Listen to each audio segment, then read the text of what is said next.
Gilgamesh supposedly was 2/3 God, 1/3 human. But because he was human, he knew he was going to die. But he sassed one of the gods one day, and because he and his friend Enkidu had done so, his friend Enkidu died.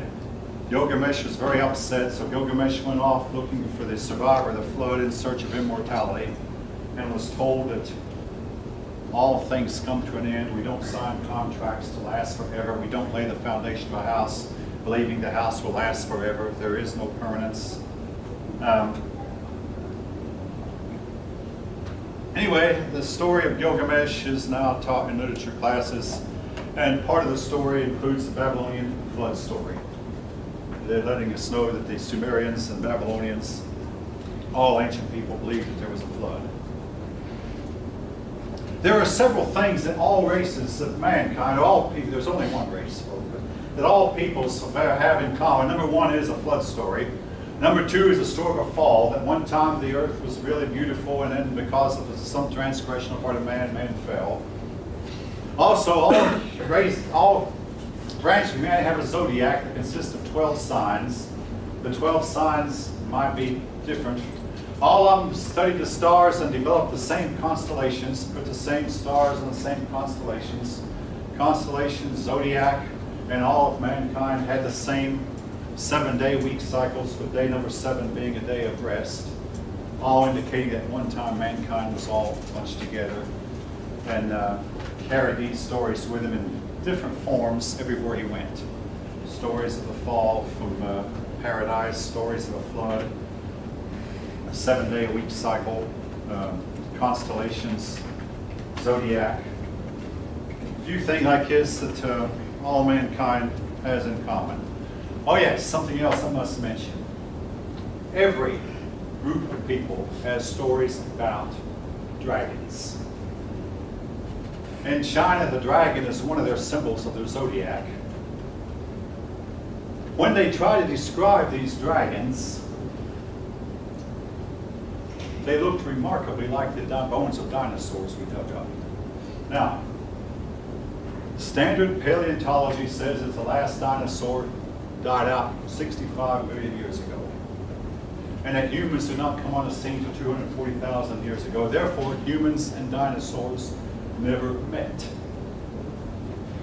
However, we have found some dinosaur bones that still have soft tissue and hemoglobin, and explain to me, if you can, how hemoglobin can survive 65 million years in a fossilized form. I had last fall a student do a paper on this very issue.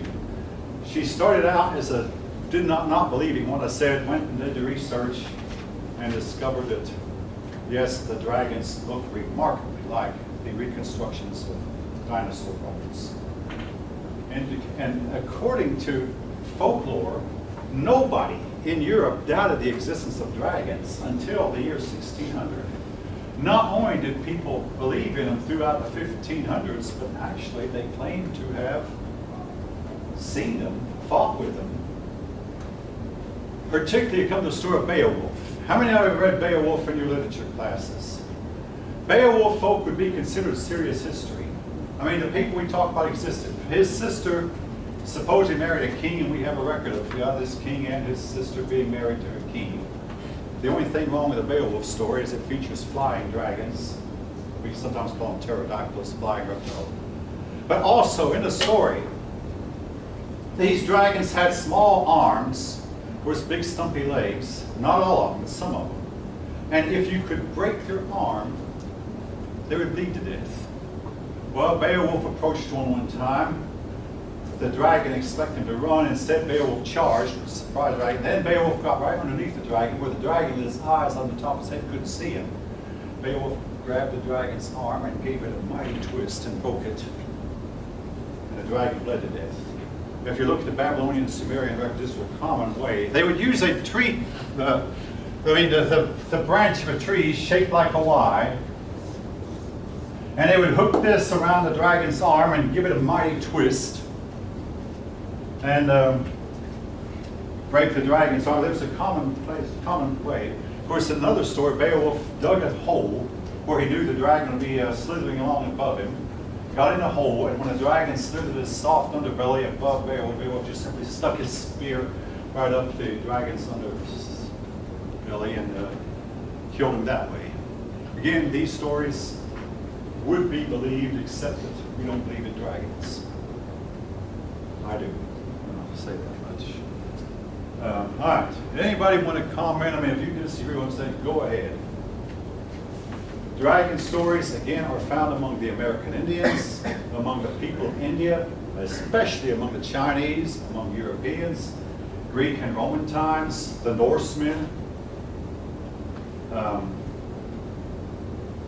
giant stories, stories of elves and dwarves, found all over the globe. That what dragons were with in Greek mythology with the Cyclopses. Cyclops, one-eyed, yeah, he was not a dragon. Hey, in Greek mythology, there are a lot of strange and unusual creatures. Not to mention the centaur, horse's body, and human from up above. I did some research on the centaurs just recently. Yes? I saw something about the Cyclops. They said it was actually a birth defect. That is possible, yeah, because birth defects can do strange and unusual things to persons. Now, folk, I don't know if I can really come out and say what I believe about some of these stories. All right, I'll put it, some people I've read recently believe that the ancients, that we were far advanced above what we are scientifically, may have practiced genetic tampering. Now, what you may not know is going on, and has been going on since I was as young as you are. There have been instances where the human DNA has been spliced in with the DNA of rats. And you get a creature, but they generally keep this stuff super secret and generally do not allow the offspring to live on. Have any of you heard any of this from other sources? None of you have. This story has been told that the ancients may have spliced human DNA. All right, it's not just the Egyptians had humans' bodies with lion head, cat's head. The Egyptians were in love with a cat. Cats, falcon-headed gods. We'll be getting to that in a few minutes. Actually, time's running out. Folk, the stories are there. I mean, you know.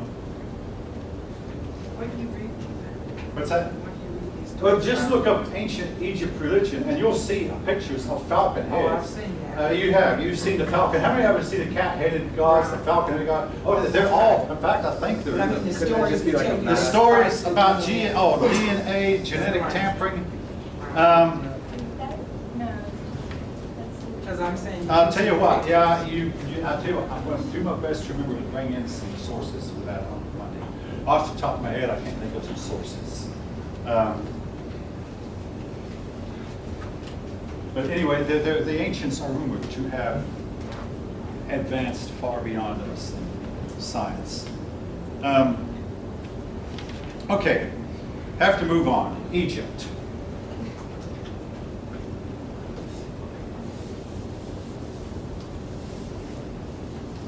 Oh yeah. While I'm on the subject of Egyptian writing, I just erased the word cuneiform. Egyptian writing was called hieroglyphics.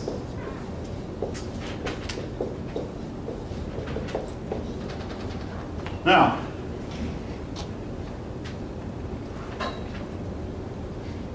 Egypt is mostly the Nile River.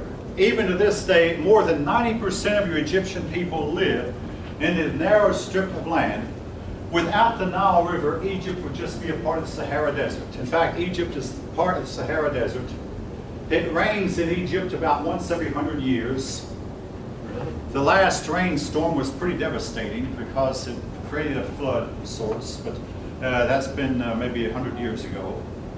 So they seldom have any rain, but they get their water in source of the Nile. Now, they used to allow the Nile to flood every spring.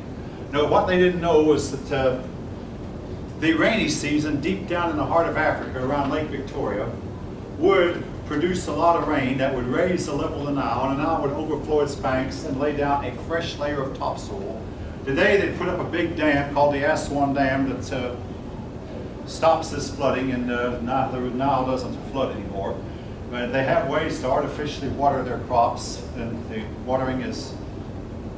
Now again, if it weren't for this topsoil that was brought down, the Nile River would, I mean, the farming would become impossible, owing to the fact that artificially watering, the water you use artificially contains a little bit of salt and a few other minerals that over time will turn your land into a desert. And as some people believe, that is why the Sahara Desert became it. The Sahara Desert was once fertile. Then it dried up, and as it dried up, the sun beat on the dried up land and made it really hot to where a rainstorm can hardly get into it and made it dry. But it's believed that artificial watering may have turned the Sahara Desert into a dry land. But in the case of Egypt, they got new soil every year for hundreds of years, and this enabled them to farm. Now, something else. Egypt built a canal one time that joined the Nile River to the Red Sea. When was this done? Early in Egypt's history or late? Anybody know? Early. Early. The Great Pyramids, were they built early in Egypt's history or late? Early. The farther back in time you go, the more advanced they appear to be. Now this is the reverse of what we see today. I mean, I can tell you from personal experience, the car I drive is so much better than the cars my dad used to drive, my dad's cars. This month we break a universal joint. Next month, it would be a wheel bearing. The month after that, you have to replace the muffler. Then the next month, it would be another wheel bearing. Then the next month, I mean, you know, just something one after another. I've had my car 4 years and never replaced the muffler, never replaced the wheel bearing. Haven't done any engine work, any serious engine work. Again, they're better than they were back then. But in Egypt's case, and the ancients believed this, by the way, until about the 1500s, that the farther back you go in time, the higher and higher their civilization got.